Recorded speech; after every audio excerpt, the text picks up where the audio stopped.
Hey everybody, Matt and Ryan here to talk about sub plans. We want to talk to you today about trying to create a standardized sub template plan. As we're moving forward, we know that teachers are going into classrooms to help out other teachers, and sometimes that goes really smoothly and sometimes it doesn't, and that's of no fault of anybody. It's just that we want to try and create the experience to be as consistent as possible to help you and to help the students. And so Ryan's going to show you a couple of things on this template that was created with the help of teachers that have been going into classrooms, and like it'd be really nice if we had this. So a shout out to the people that were helping us with that process.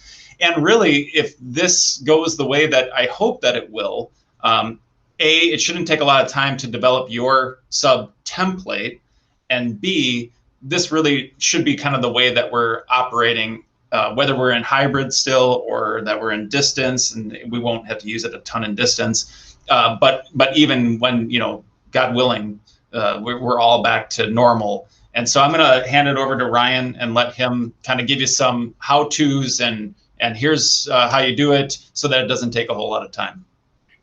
Awesome.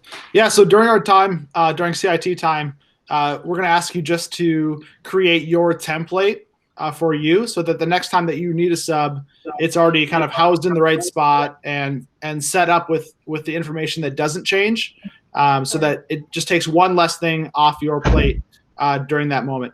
So come on with me. I'll show you a few clicks that'll help you out this morning. The steps to you creating your standardized sub template starts by clicking this link. It will force you to make a copy of our standard sub template. Once you have your copy created, the first step is to change the name. So let's go here and add last name and date.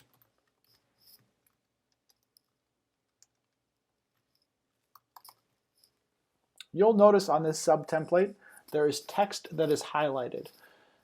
That's information that we need from you that might be specific to your classroom, including these Google Meet links. The easiest way to share a Google Meet link with a substitute teacher is to go to that class, copy this link address, and then to paste it here. You can insert a link by clicking this button here or using the keyboard shortcut Control-K. Paste it in there. Some of you have two different Google Classroom setups for your Monday, Wednesday group and your Tuesday, Thursday group. If so, they'll need different Google Meet links. If not, you can right-click in this cell and eliminate that row. So there's just one link for the reserve teacher.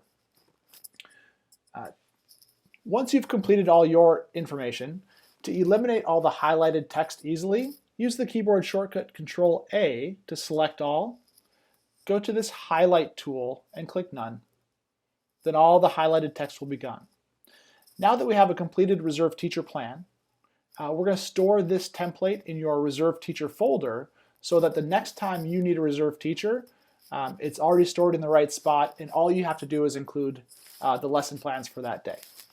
So to move it, let's go File, Move. We'll need to go back because they're going to be stored in our shared drives.